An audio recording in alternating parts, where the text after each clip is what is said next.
गोस्वामी जी महाराज पूर्व प्रसंग में वर्णन किए, श्री रघुनाथ जी श्री लक्ष्मण जी से भक्ति की महिमा श्रवण करा रहे हैं।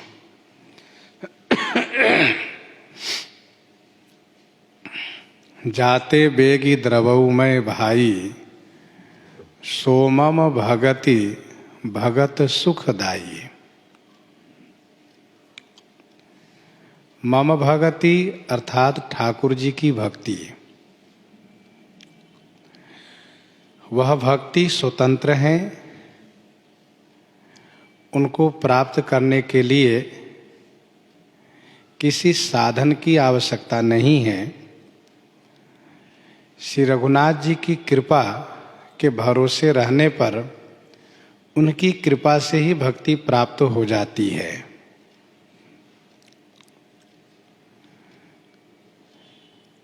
भक्ति प्राप्त तब होती है कब? जब संत प्रसन्न हो जाते हैं। और संत को प्रसन्न होना यही भगवान की कृपा को प्राप्त करना है।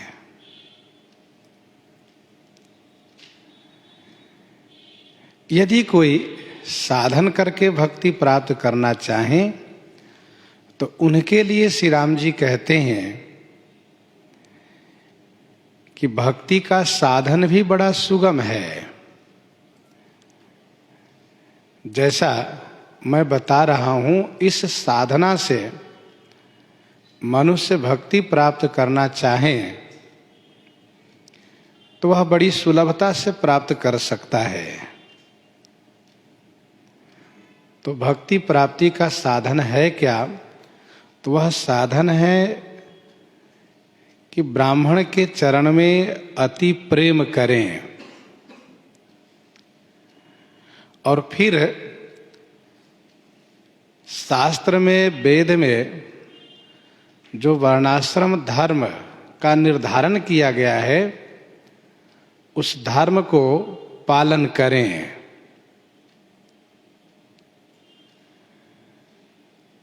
इससे क्या होगा?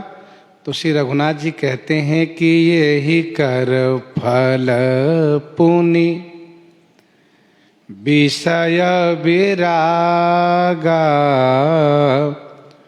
तब मम धर्म उपज अनुरागा।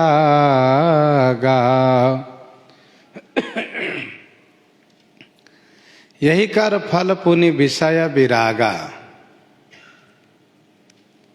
इसका फल है कि विषय से वैराग्य होना। विषय से वैराग्य होना ये उसका फल है। किसका?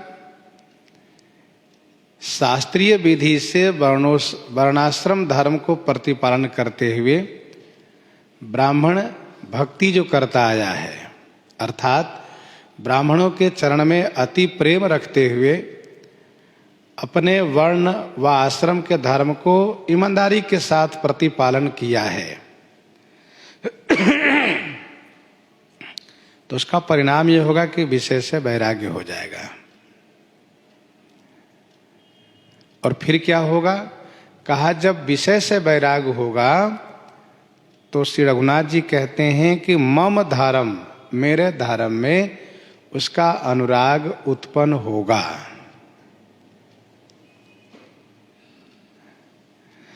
भाई देखो, जब मन संसार से वैराग्य होता है तो भगवान से अनुराग करता है। और जिसका मन भगवान से वैराग होता है, वैराग करता है, उसको मन संसार से अनुराग करता है। मन का काम है, वो एक जगह वैराग करेगा तो एक जगह अनुराग करेगा। एक जगह से मन हटेगा तो दूसरी जगह वो लगेगा। ये उसकी प्रवृत्ति है।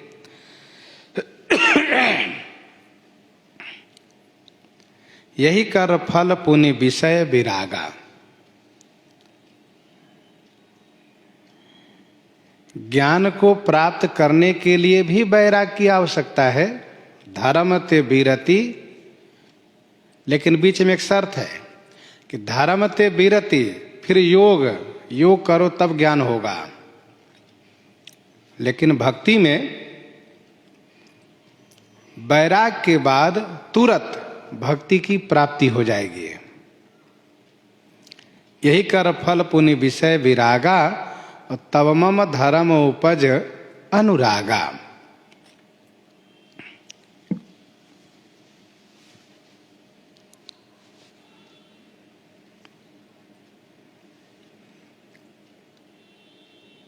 जब तक विषय से वैराग्य नहीं होगा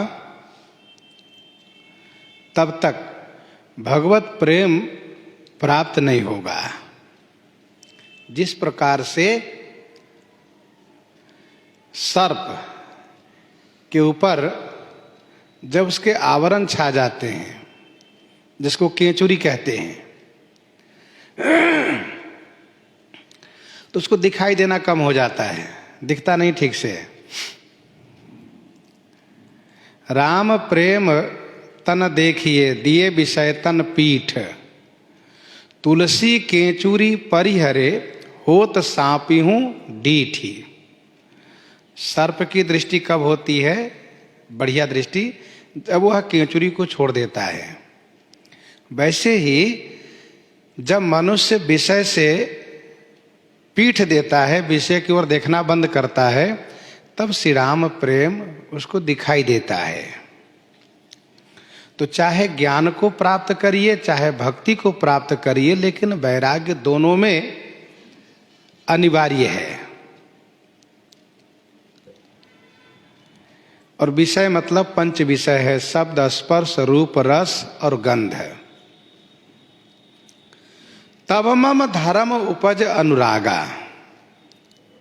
मम धर्म, ठाकुर जी कहते मेरे धर्म में उसको अनुराग उत्पन्न होगा।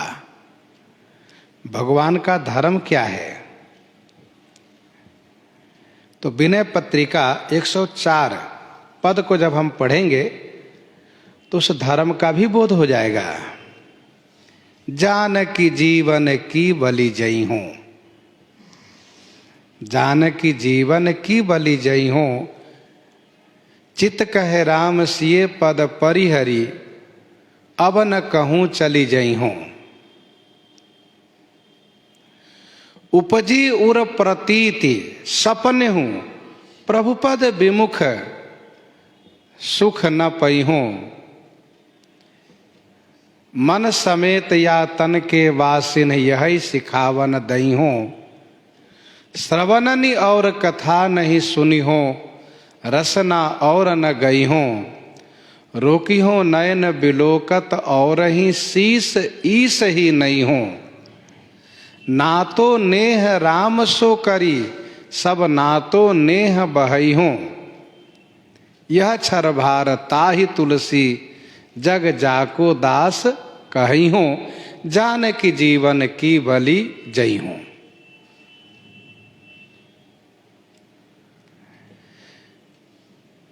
जब विषय से वैराग्य होगा तो उपजी उर प्रतीति सपने हूं सुख, प्रभुपद विमुख न पई हो। ये भाव सुदृढ़ होगा और फिर अपने आप को यह उपदेश करना शुरू करता है जीव कि मन समेत या तन के वासिन यही सिखावन दई हूं। क्या सिखावन देना शुरू किए? कहा श्रवणनी और कथा नहीं सुनी हो। ये भक्ति, यही धर्म है, अपने आप को भगवान में लगाना। श्रवणनी और कथा नहीं सुनी हो, कानों से और कथा नहीं सुनूंगा, कोई प्रपंच की बात नहीं सुनूंगा, कोई कथा नहीं सुनूंगा सिवाय भगवान की कथा छोड़ करके। रसना और न गई हो, जिह्वा से और किसी का गायन नहीं करूंगा। कितनी बड़ी बात हुई। और रोकी हो नयन बिलोकत और ही, इस नेत्र को औरों को देखने से मना करूंगा, देखने नहीं दूंगा। और शीस ईस ही नहीं हो, इस सिर को केवल अपने स्वामी के चरणों में नवाऊंगा। यही है तव मम धर्म उपज अनुरागा। अर्थात सभी इंद्रियों को भगवान की ओर जोड़ देना, भगवान की ओर मोड़ देना। ज्ञान मार्ग में जीव अपनी इंद्रियों को रोक लगाता है, अर्थात उसको अवरोध करता है, प्रतिबंधित करता है। लेकिन भक्ति मार्ग में इंद्रियों को प्रतिबंधित नहीं किया जाता है, इंद्रियों को भगवान की ओर घुमाया जाता है। ज्ञानी कहते हैं नेत्र बंद करो, कान बंद करो, आंख बंद करो और मुख को बंद रखो और जिह्वा को अपने अंदर में करो, ऐसा नहीं कि जो मन कहे वही खा लो। लेकिन भक्त कहते नहीं नहीं, नेत्र खोल के देखो। किनको? ठाकुर जी को। कान खोल करके सुनो, क्या? भगवान की कथा। जिह्वा से बोलो, चुप मत रहो, मौन मत रहो। क्या बोलो? भगवान के नाम और गुण को बोलो। ये अच्छी बात है। तो श्री रघुनाथ जी कहते हैं तव मम धर्म उपज अनुरागा। बड़े बड़े मनुष्यों ने, महापुरुषों ने चिंतन करके यही कहा है कि जब जीव के हृदय में संसार से वैराग्य होकर के भगवत अनुराग जब उत्पन्न होता है तो वह एकांत में बैठ करके और भगवान का अनुसंधान करते हुए अपनी सभी इंद्रियों को भगवान की सेवा में प्रवृत्त कर देता है। फिर उसको वह आनंद प्राप्त होने लगता है। तो तव मम धर्म उपज अनुरागा, मेरे धर्म में उसको अनुराग उत्पन्न होता है।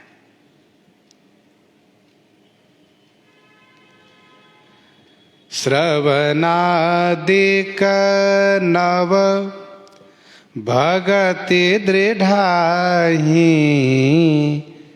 मम लीला रति अति मन माहि। श्रवणादिक नव भगति दृढ़ाहि, श्रवणादिक नव भगति दृढ़ाहि मम लीला रति अति मन माहि। श्रवणादिक, श्रवण आदि नव भक्ति, दृढ़ाही माने सुदृढ़ हो जाती हैं। श्रवण आदि 9 प्रकार की भक्तियां उनमें सुदृढ़ हो जाती हैं। और मम लीला रति अति मन माही, मन माही माने मन में, मम लीला मेरी लीला के प्रति अतिशय रति हो जाती है। रति माने अनुरक्ति, प्रेम हो जाता है। श्रवणादिक नव भगति दृढ़ाहि।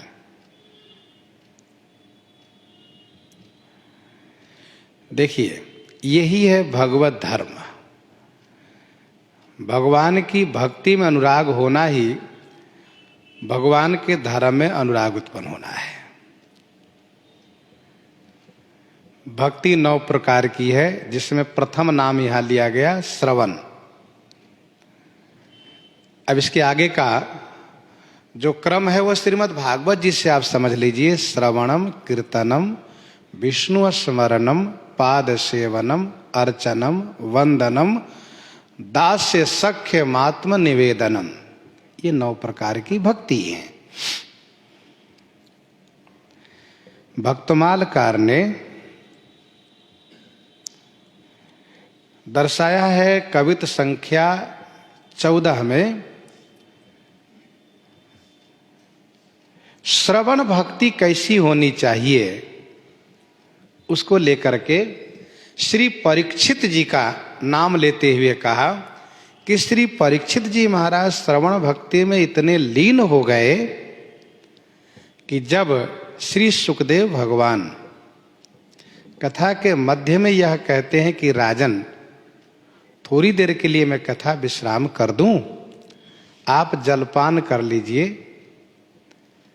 कुछ बालभोग कर लीजिए, कुछ खा पी लीजिए, फिर कथा सुनाएंगे। तो श्री परीक्षित जी इस बात को लेकर के मना करते हैं कि नहीं नहीं, जब हम अमृत का, कथा अमृत का पान कर रहे हैं तो वहां फिर विश्राम कैसा, और फिर उसमें भूख प्यास कैसी। इसीलिए महाराज आपसे प्रार्थना है कि कथा विश्राम न करें। आप कथा विश्राम करेंगे तो मेरे जीवन का विश्राम हो जाएगा। इसलिए कथा सुनाते रहिए। तो श्री सुखदेव भगवान अनवरत रूप में, अखंड रूप में 7 दिन में कथा सुनाए हैं। जिसको आज सप्ताह के रूप में कथा सुनाने का जो ये प्रचलन है, और उसमें भी 3 व 4 घंटे का समय रखा जाता है, जिसमें 2 घंटे गायन बजान कीर्तन में हुआ। कथा का प्रसंग कैसे पूरा हो पाएगा? नवाह 9 दिन की कथा श्री राम कथा, तो वह कथा उन मनुष्यों ने, महापुरुषों ने अखंड रूप से कथा कही है। अब 9 दिन में 4 घंटे 5 घंटे का समय रखा जा रहा है, तो उसमें कथा पूरी कहाँ हो पाएगी? तो श्रवणादिक नव भगति दृढ़ाहि, श्रवण भक्ति, केवल श्रवण ही नहीं, कीर्तन भी होना चाहिए, स्मरण भी होना चाहिए, पाद सेवन भी होना चाहिए, अर्चन भी होना चाहिए, वंदन भी होना चाहिए, दास्यता भी होनी चाहिए, सख्य भाव भी होना चाहिए, आत्मनिवेदन भी होना चाहिए, सारी भक्तियां होनी चाहिए। श्रवणादिक नव भगति दृढ़ाहि। श्री वाल्मीकि जी महाराज कहते हैं, जिनके श्रवण समुद्र समाना, जिनके श्रवण समुद्र समाना, कथा तुम्हारी सुभग सरे नाना, भरहि निरंतर होहि न पूरे, तिनके ही है तुम कह गृह रूरे। श्रवण इंद्रिय समुद्र हो, कथा नदी के समान हो, भरहि निरंतर होहि न पूरे। समुद्र कभी नहीं कहता कि बस अब हम पूरे हो गए, अब कोई मत आओ मेरे पास, बल्कि समुद्र कहता है, जो भी नदियां हैं सब आओ, सब आओ, हमारे पास इतनी जगह है कि आती रहो, आती रहो। कभी सागर अघाता नहीं। वैसे ही श्रवण इंद्रिय से ये भावना होनी चाहिए, कभी नहीं होना चाहिए कि हम अब सुन के अघा गए। राम कथा जे सुनत अघाही, रस विषेक जाना तिन नाही। ये प्यास बनी रहनी चाहिए, चाहना बनी होनी चाहिए कि और मिले, और मिले, और श्रवण को मिले, और सुनते रहे हम, और सुनते रहे।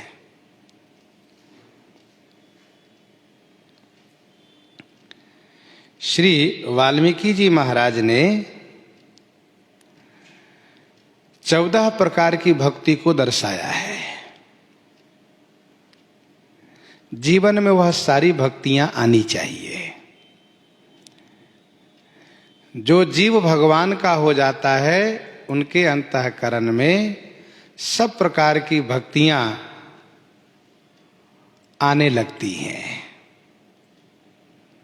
जस तुम्हार मानस विमल, हंसन जीहा जासु, मुक्ता हल गुण गण चुनई, राम बसौ हिये तासु।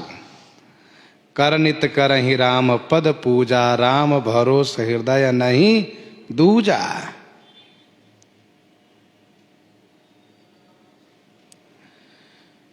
तो श्रवण भक्ति हो, कीर्तन भक्ति हो, भगवान के नाम को, भगवान के गुणों का कीर्तन करें। पहली बात है श्रवण, खूब सुने और फिर अपने मुख से कीर्तन करें, खूब कीर्तन करें। भगवान के गुणों का कीर्तन करें, भगवान के नाम का कीर्तन करें। चैतन्य महाप्रभु कीर्तन करते हैं। श्री स्वामी रूपकला जी महाराज का नाम आता है इतिहास में, वे कीर्तन करते थे, संकीर्तन।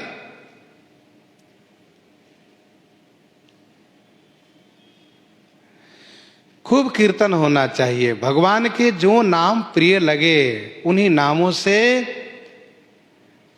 घंटा 2 घंटा तो कीर्तन करना ही चाहिए। श्रवण करो, कीर्तन करो। तो जस तुम्हारा मानस विमला मुख, जस तुम्हारा मानस विमला, और मुक्ता हल गुणगन चुनई राम बसो ही तासु, हंसनी जिहा जासु, जिनकी जिह्वा हंसनी बन जाए। तो श्रवणम कीर्तनम विष्णु स्मरणम, ध्यान दीजिएगा कीर्तन के साथ साथ स्मरण भी हो गया। अब इसके बाद है पाद सेवनम, चरण की सेवा करे, कर्णित करहि राम पद पूजा, पूजा करें, वंदना करें, दास्य भाव हो, सखा भाव हो, क्योंकि सेवक सेव्य भाव बिनु भवन तरिये उरगारी। सेवक सेव्य भाव बिनु भजन भवन तरिये उरगारी, भजव राम पद पंकजा सिद्धांत विचारी। और एक अच्छी बात यह है कि आत्मनिवेदन होना चाहिए। श्रवण, कीर्तन, स्मरण, पाद सेवन, अर्चन, वंदन और दास्य, सख्य, आत्मनिवेदन। आत्मनिवेदन का मतलब पूर्ण समर्पित होना चाहिए। नारद पंचरात्र का यह श्लोक है। भगवत शरणागति काल में यह निश्चय होना चाहिए कि यो अहम मामस्तु यत किंचित यह लोके परत्र च तत्सर्वं भवतु रेव चरणेषु समर्पितम। यो अहम मामस्ति यत किंचित यह लोके परत्र च, अर्थात मेरा जो कुछ इस लोक में और परलोक में है, मैं सभी के साथ अपने आप को आपके चरणों में समर्पित करता हूं। समर्पण होना चाहिए।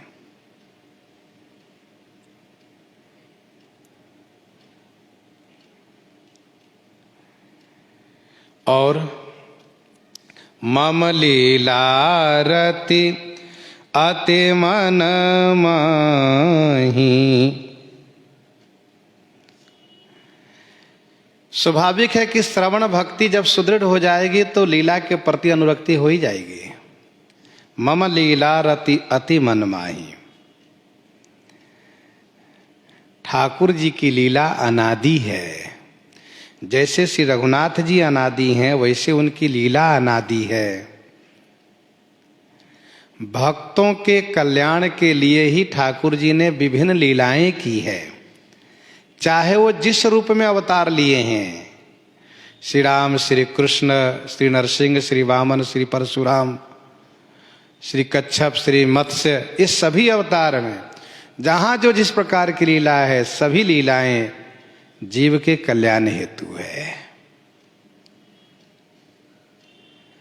लीला अनादि है। कैसे? तो श्री कागभूषुंडी जी कहते हैं कि यहाँ बसत मोहि सुनु खग ईसा, यहाँ बसत मोहि सुनु खग ईसा, बीते कलप सात अरु बीसा, और करऊं सदा रघुनायक गाना। मैं हमेशा रघुनाथ जी गुणगान करता हूं, करऊं सदा रघुपति गुणगाना, सादर सुनहि विहंग सुजाना। तब उस समय भी श्री कागभूषुंडी जी कहते हैं कि खेलऊं तहाँ बालकन मीला, करऊं सकल रघुनायक लीला। खेलऊं तहाँ बालकन मीला, करऊं सकल रघुनायक लीला। श्री कागभूषुंडी जी कहते हैं जब मेरा अंतिम ब्राह्मण का शरीर प्राप्त हुआ, उस समय में मेरे पिताजी बहुत पढ़ाने का प्रयास किए, लेकिन मुझे पढ़ने लिखने की रुचि नहीं थी। सोचा पढ़ लिख के मैं क्या करूँगा, मुझे पढ़ना ही नहीं है। इसका मतलब यह नहीं कि पढ़ना नहीं चाहिए, इसे शिक्षा नहीं है। और इस संदर्भ में कुछ बालक लोग होते हैं, कहते देखो गोस्वामी जी ने तो रामायण में लिखा है कि हारे पिता पढ़ाई पढ़े, पढ़ने की क्या जरूरत है। लेकिन इस बात को समझना चाहिए कि पढ़ करके समझा जाता है और समझ करके पढ़ा जाता है। तो जिसने समझ लिया है वह यदि ना पढ़े तो ठीक है, लेकिन जिसने कुछ समझा नहीं है तो उसको ये कहना कि पढ़ने की क्या जरूरत है, उसकी तो अज्ञानता है, ना समझी है उसकी। पढ़ने से ही ज्ञान होगा, और ज्ञान से ही जानेंगे, जानने से ही प्रतीति होगी, प्रतीति से प्रीति होगी, और प्रीति से भक्ति होगी। इसलिए पढ़ना जरूरी है। तो श्री काकभूषुंडी जी कहते हैं मुझे पढ़ने की रुचि नहीं थी, फिर मैं क्या करता था, मैं बालकों को एकत्र करके लीला करता था। जैसे श्री प्रहलाद जी विद्यालय में अपने उन मित्र सखाओं के साथ भगवत लीला करते हैं, श्री काकभूषुंडी जी कहते हैं कि मैं बालकों के साथ लीला करता था। तो क्या रंग मंच, क्या मंच और वेशभूषा ये सब कहाँ से लाते थे? कहा उसकी आवश्यकता नहीं है। अब 2 4 10 लड़के हो गए आपस में, सब एकत्र हो गए तो किसी को बना दिए श्री राम जी, तो सब किसी को श्री राम जी, किसी को लक्ष्मण जी, किसी को भरत जी, किसी को शत्रुघ्न जी, किसी को दशरथ जी, किसी को सुमंत्र जी, किसी को कौशल्या जी, इस प्रकार से बना करके, किसी को वशिष्ठ जी, सब पात्र बना के अलग अलग कर दिए। आगे वनवास का भी लीला करना, उसमें भी अलग अलग पात्र बना दिए। लंका कांड की लीला करनी तो उसमें भी लीला बना दिए। तो आप समझ लिए सबको, सब पात्र बनाकर अलग अलग करके और आनंद लेते थे। स्वयं सबको निर्देशित करते थे, आपको ये बोलना है, आपको इस तरह से अभिनय करना है, इस तरह से।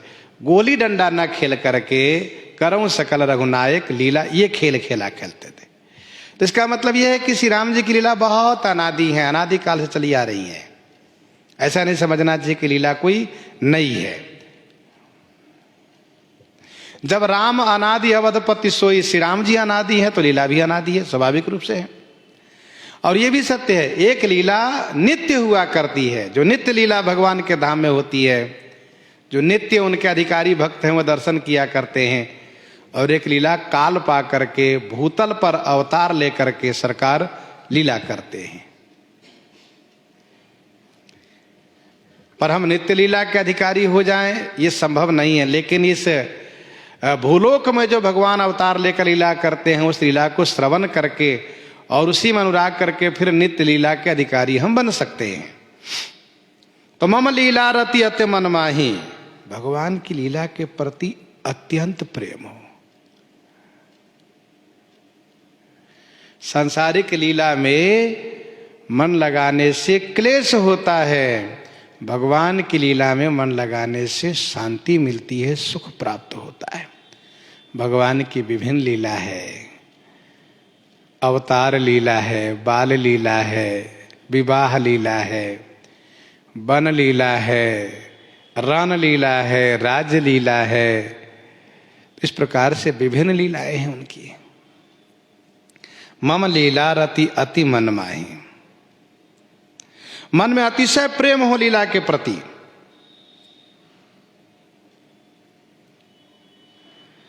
श्रवणादिक नव भगति दृढ़ाही, मम लीला रति अति मन माही।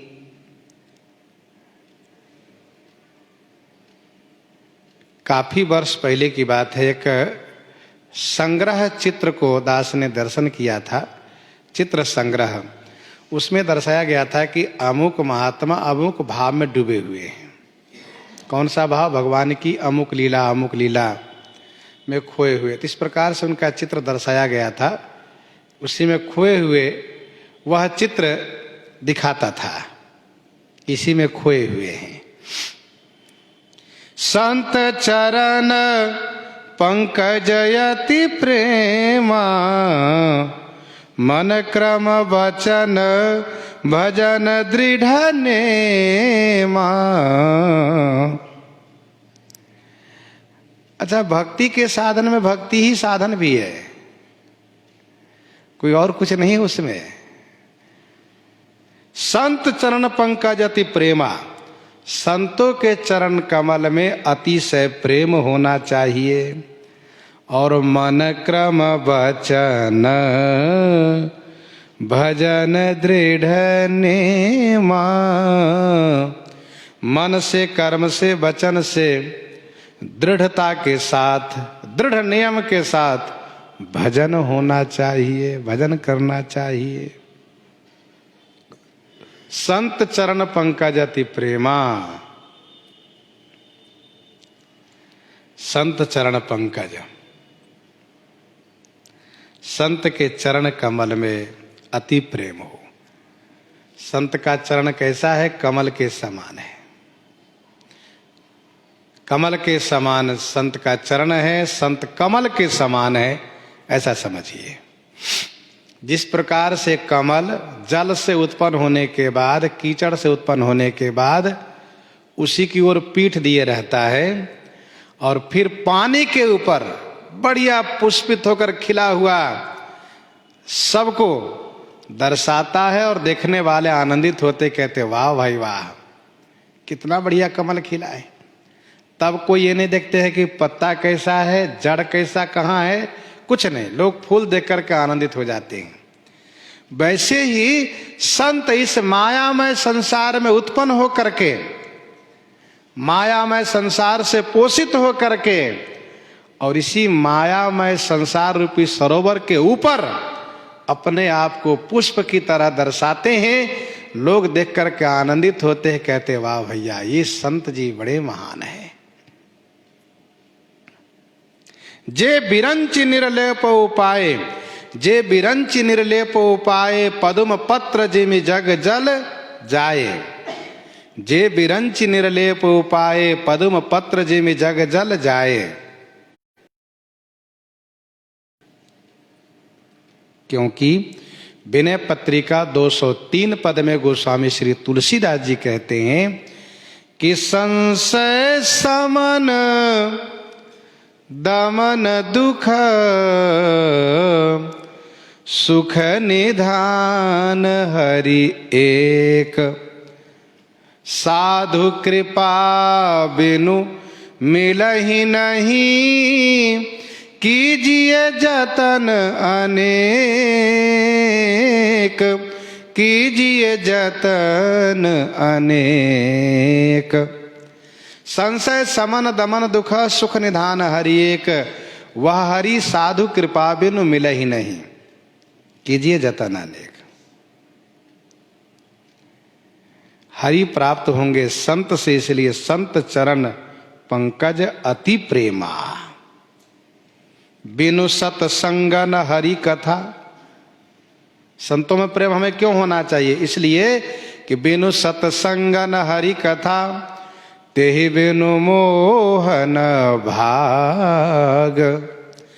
मोह गए बिनु राम पद, होई न दृढ़ अनुराग, होई न दृढ़ अनुराग। भक्ति के साधन में भगवत संबंधित ही सब हैं। ब्राह्मण भगवान का स्वरूप, संत भगवान का रूप। ब्राह्मण के चरण में प्रेम हो, संत चरण कमल में अति प्रेम हो, तो संत चरण पंकज अति प्रेमा। क्योंकि प्रथम भगति संतन कर संगा, दूसरी रति मम कथा प्रसंगा। संत के चरण में प्रेम इसलिए होना चाहिए क्योंकि संत भगवान की लीला सुना करके, भगवान की कथा सुना करके भगवान से जोड़ देंगे। इसीलिए एक बात और ध्यान दीजिएगा, कुछ संप्रदाय वाले लोग कहते हैं कि गुरु जी के शरण में आ जाओ, बस हो गया, तुम्हारा काम सब बन गया, कुछ करने की जरूरत नहीं है, तुम्हें सब कुछ प्राप्त हो जाएंगे, सब यही मिल जाएंगे। पर इस बात को मानस जी की यह पंक्ति खंडन करती है। मानस जी की पंक्ति कह रही है कि संत चरण पंकज अति प्रेमा के साथ साथ क्या होना चाहिए? मन क्रम वचन भजन दृढ़ नेमा। हमें वह संत हो, हमें वह संत प्राप्त हो। कौन संत? जो भजन में अनुरक्त करावे, भजन में लगावे, जो केवल अपने आप में लगाने का प्रयास करते हैं, हमें वह संत नहीं चाहिए। संत वे हैं जो भगवान से जुड़े, जो भगवान से योग लगावें। तो मन क्रम वचन भजन दृढ़ नेमा, मन से, कर्म से, वचन से भजन का दृढ़ नियम माने पक्का नियम होना चाहिए। मन उसी में लगा रहे, कर्म उसी में लगा रहे, वचन उसी में लगा रहे, क्योंकि मन एवं मनुष्यानाम कारणम बंध मोक्षये। श्री रघुनाथ जी कहते हैं, अब गृह जाहु सखा सब, भजहु मोहि दृढ़ नेम, सदा सर्वगत सर्वहित, जानि करहु अति प्रेम। नियम, पक्का नियम के साथ भजन होना चाहिए। भजहु मोहि दृढ़ नेम, मन कर्म वचन भजन दृढ़ नेमा। दृढ़ सुदृढ़ नियम होना चाहिए। हमारे गुरुजी महाराज कहा करते थे कि जो समय ठाकुर जी के निर्धारित कर दिए उस समय को किसी और को नहीं देना चाहिए। ऐसा नहीं कि आगे पीछे भजन कर लेंगे, सो नहीं होना चाहिए। और उन्होंने अपने जीवन में ऐसा निभाया, दास ने दर्शन किया, ऐसा निभाया उन्होंने। लगभग 2:30 बजे जग जाते थे और 7 बजे तक किसी से कोई बात नहीं करते थे। इसके बाद ही कोई बात हो, कोई चेला भी हो पास में, वही हो, तब भी कोई बात नहीं, इशारा कर देना बस, बोलना नहीं, ज्यादा कुछ भी नहीं।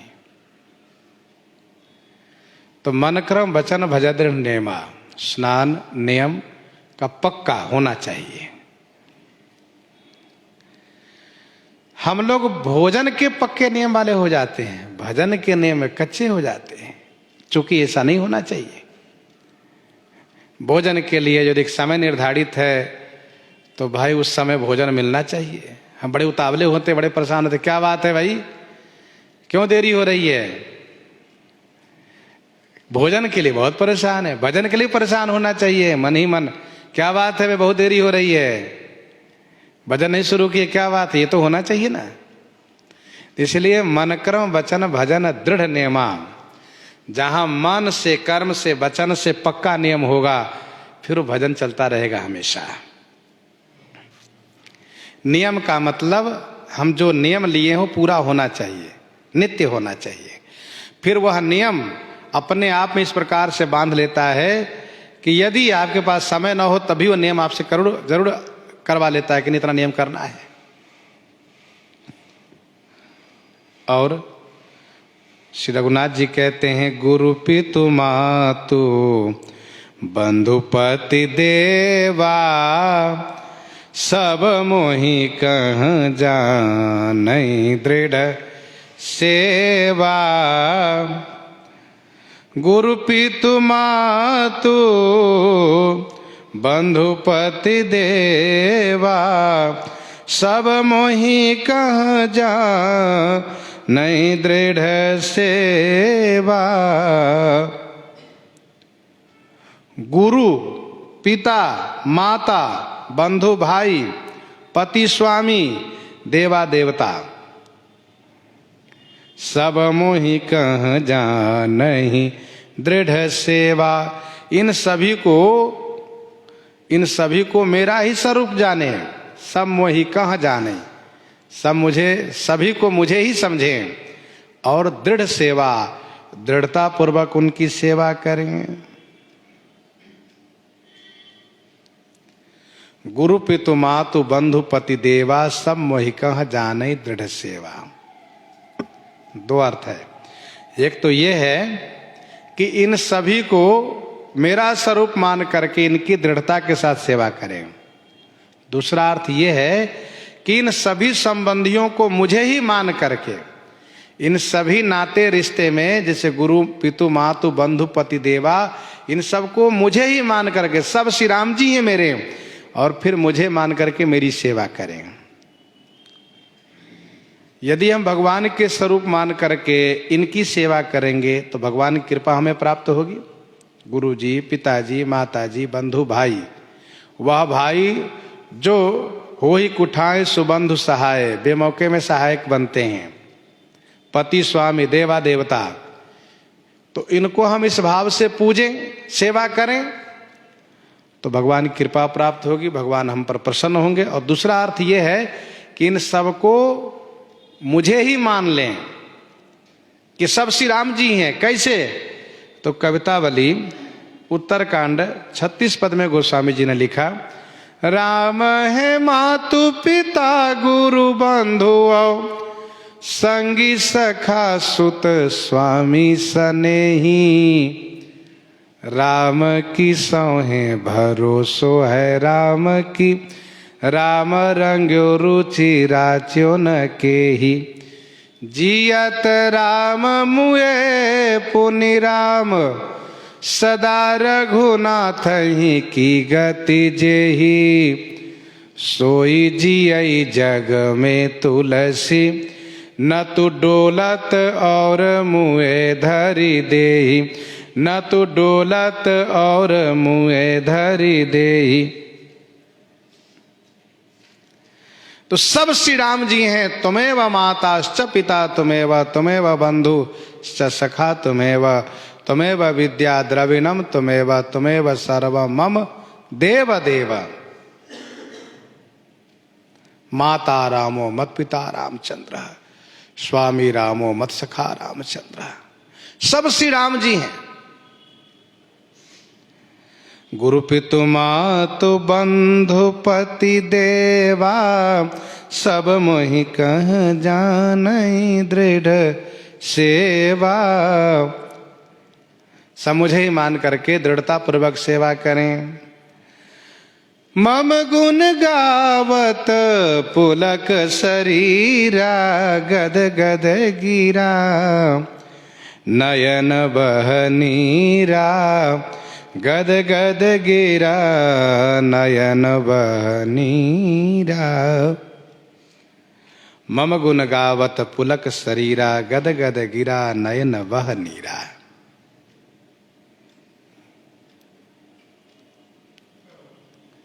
दास ने सुना है, साकेतवासी परम पूज्य श्री डोंगरे जी महाराज कथा सुनाते थे, तो वो इस भाव में डूब करके, हाथ जोड़ करके और भाव में अभिभूत हो करके, ऐसा नहीं कि सामने देख रहे कौन बैठा है, कौन आ रहा है, कौन जा रहा है, कुछ नहीं, ऐसा सुना है दास ने। और ऐसे महापुरुष जिनके ग्रंथ श्रीमद् भागवत जी का जो रहस्य, श्रीमद् भागवत रहस्य को पठन पाठन करके बहुत ऐसे लोग हैं जो भगवदीय हो गए, भगवान के चरण में अनुरक्त हो गए। श्रीमद् भागवत जी कथा में अनुरक्त रह करके, भावाविभोर हो करके। तो मम गुण गावत पुलक शरीरा,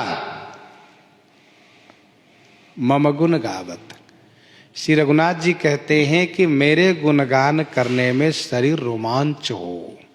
पुलक शरीरा, गदगद गिरा नयन बहनीरा, गिरा गदगद वाणी गदगद हो, नेत्रों से अश्रु प्रवाहित हो।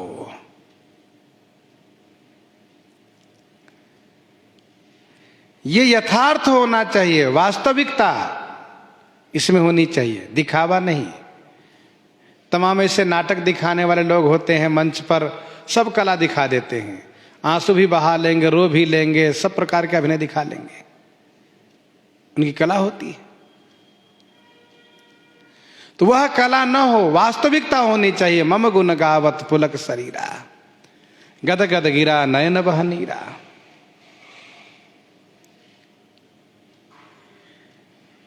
इस भाव से जो गुणगान करता है, श्री रघुनाथ जी उनके पास उपस्थित हो जाते हैं। नाहम वसामि वैकुंठे, नाहम वसामि वैकुंठे, योगी नाम हृदय न च, मद भक्ता यत्र गायन्ति तत्र तिष्ठामि नारद। मद भक्ता यत्र गायन्ति,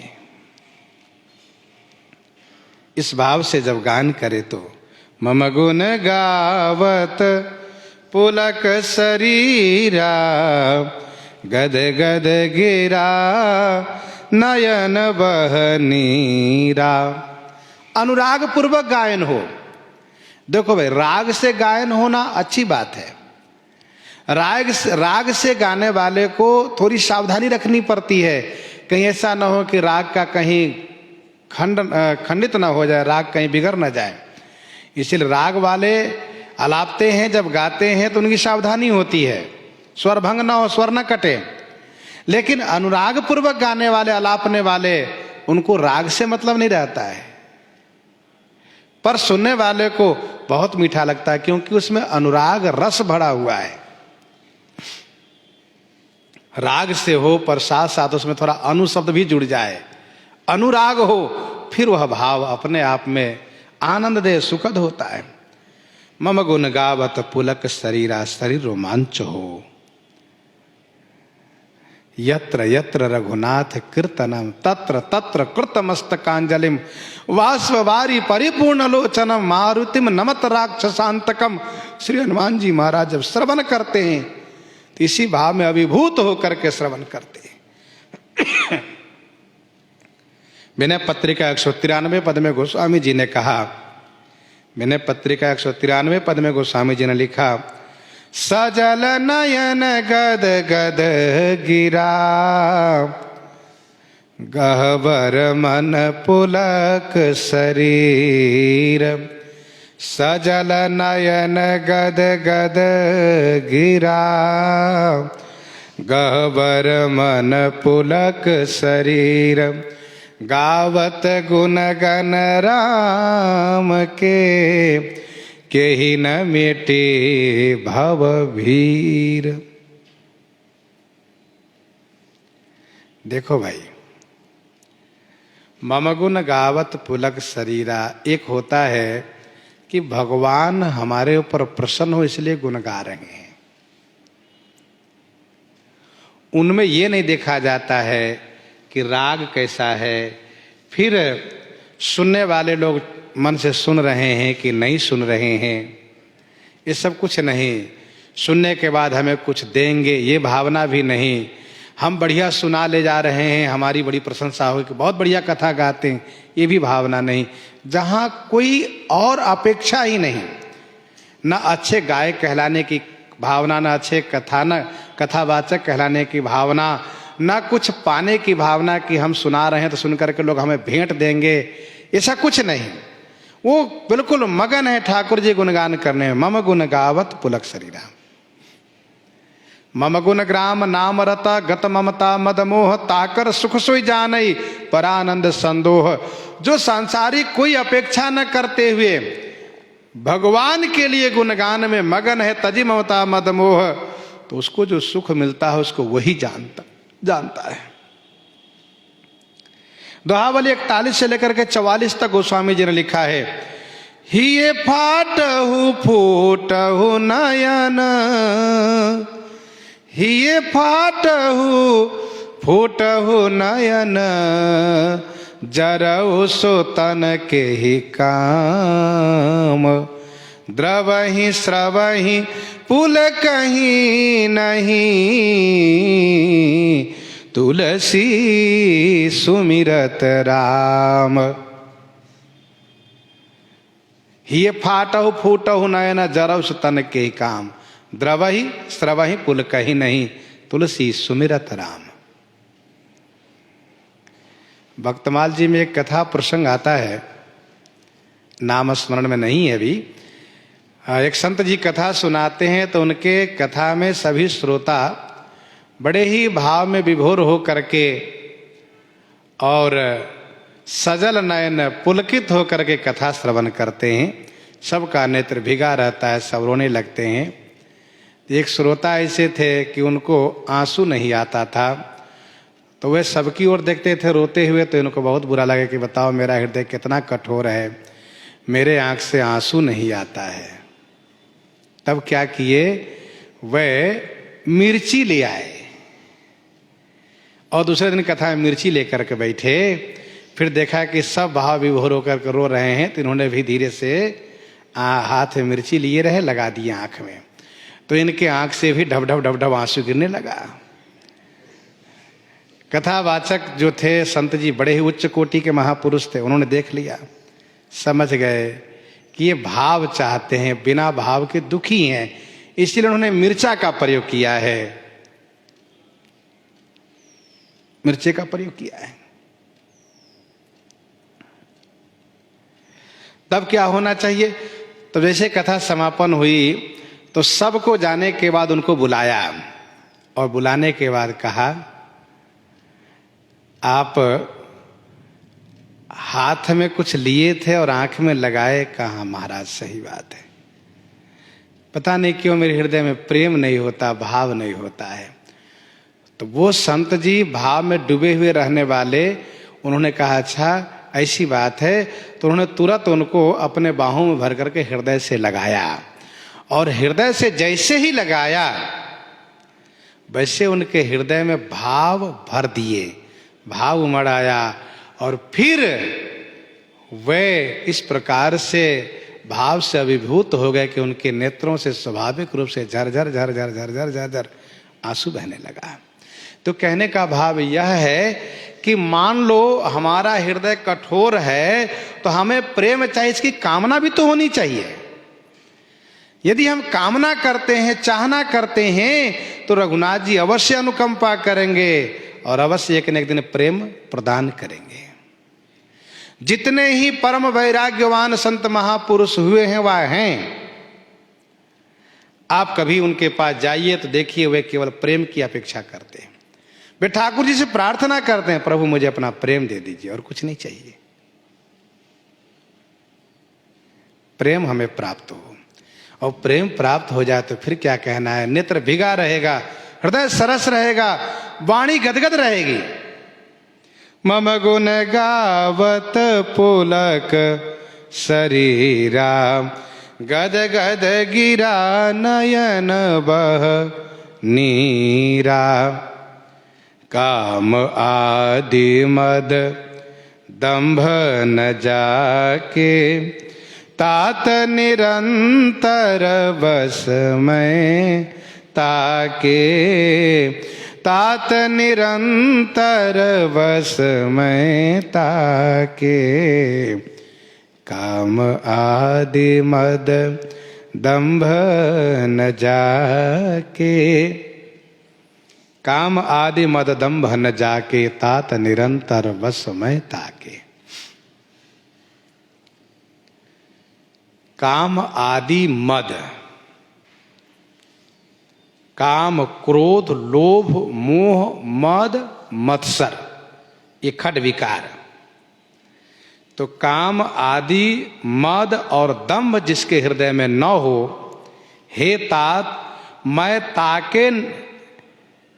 ताके निरंतर बस, मैं ताके माने उनके निरंतर अधीनस्थ रहता हूं, बस में रहता हूं। अब आप थोड़ा ध्यान दीजिएगा, श्री रघुनाथ जी भक्ति के साधन सुना रहे हैं। भक्ति के साधन में उन्होंने क्या कहा, ब्राह्मण के चरण में अति प्रेम हो और अपने वर्णोचित आश्रमोचित कर्तव्य का पालन हो। परिणाम क्या होगा, विशेष वैराग्य होगा। फिर क्या होगा, कहा मेरे धर्म में अनुराग होगा। मेरे धर्म माने भगवत धर्म, भक्ति में अनुराग होगा।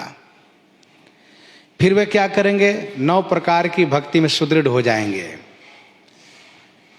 9 प्रकार की भक्ति में सुदृढ़ होकर के भगवान की लीला में अनुरक्त हो जाएंगे। उन्होंने कहा कि मम लीला रति अति मनमाही। फिर क्या होगा, कहा लीला सुनाने वाले संत के चरण में अति प्रेम हो जाएगा।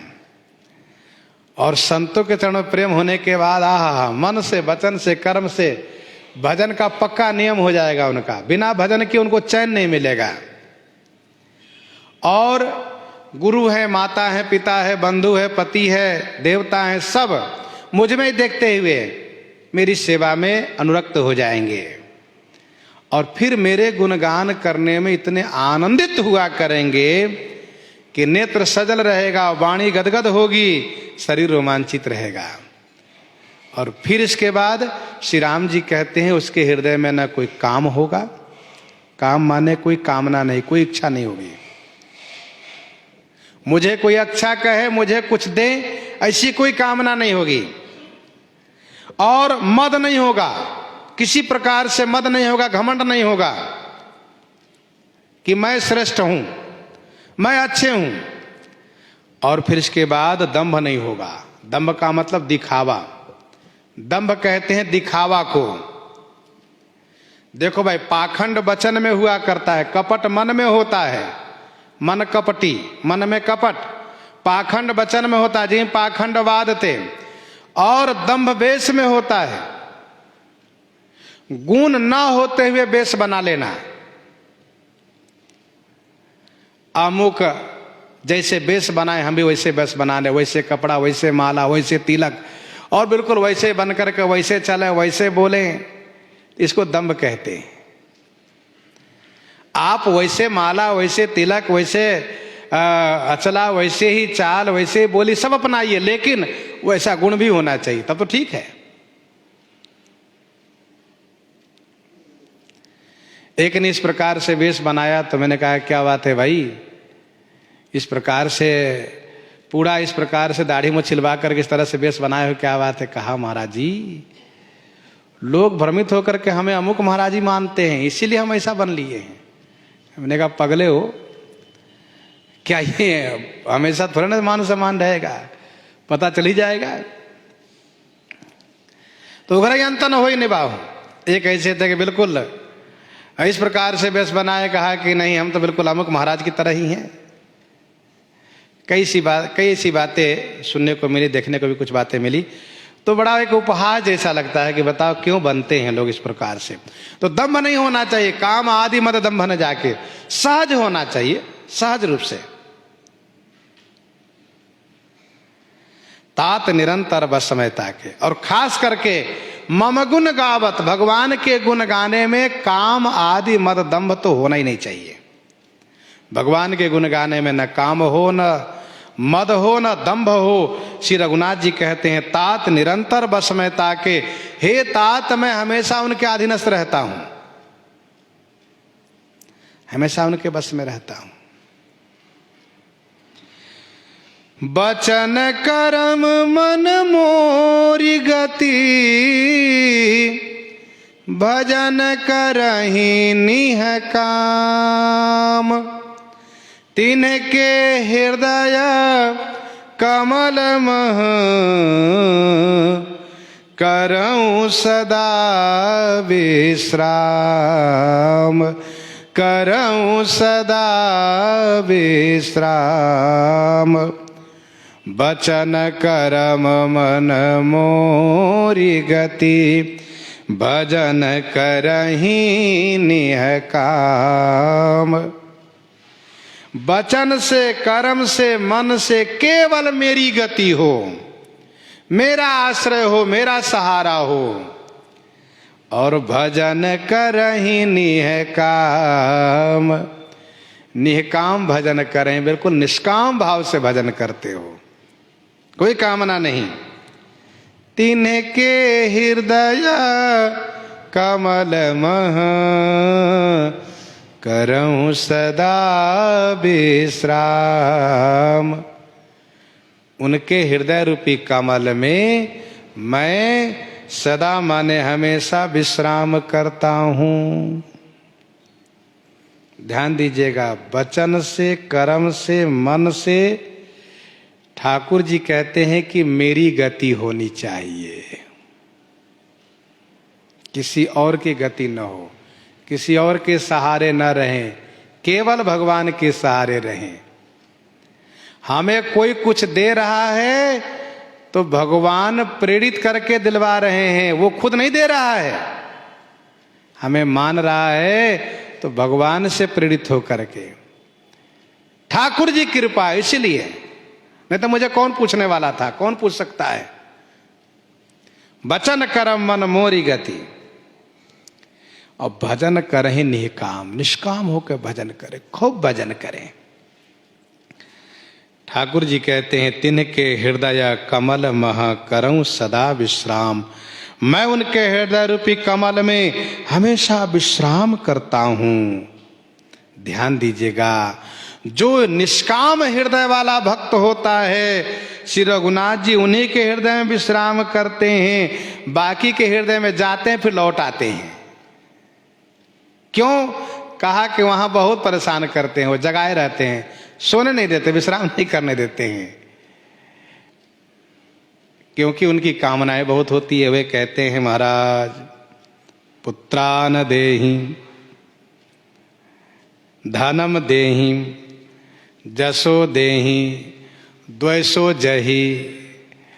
अब वो कहते हैं महाराज हमें पुत्र दीजिए, कोई कहते हैं महाराज धन दीजिए। अच्छा लो भैया पुत्र ले लो, फिर वापस आ जाते, अब नहीं रहना यहाँ। वे कहते महाराज धनम दे, धन दे दिया, ठीक है, वहां रहते नहीं, चले आते हैं। फिर जगाएंगे, महाराज इतना धन से काम नहीं चल, और धन दीजिए, और पुत्र दीजिए, और जसो देही, जस दीजिए महाराज, जस दिया, और जस, इसलिए थोड़ा दिया, फिर अलग हो गए। द्वैसो जही, ये जो महाराज हमारे शत्रु न मर जाएं। अच्छा भैया ठीक है, तो इसीलिए वहां विश्राम नहीं मिलता ठाकुर जी को, विश्राम मिलता है कहां, जहां निष्काम हृदय है, वहां पुत्राण देही, धनम देही, जसो देही, द्वैसो जही, वहां कैसे विश्राम मिलेगा।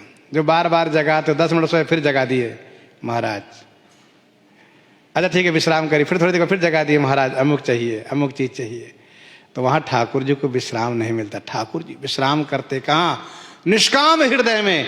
जाहि न चाहिए कबहु कछु, तुम सन सहज स्नेह, बसहु निरंतरता सुमन, सो राउर निज गेह। तो तिनके हृदय कमल महु, करऊं सदा विश्राम, भगति जोग सुनी अति सुख पावा, लक्ष्मण प्रभु चरणनी सिरुनावा। लक्ष्मण जी चरण वंदन कर रहे हैं, प्रसंग को हम आप यहीं पर हृदयंगम करते हैं। आइए श्रवण करते हैं श्री विनय पत्रिका से।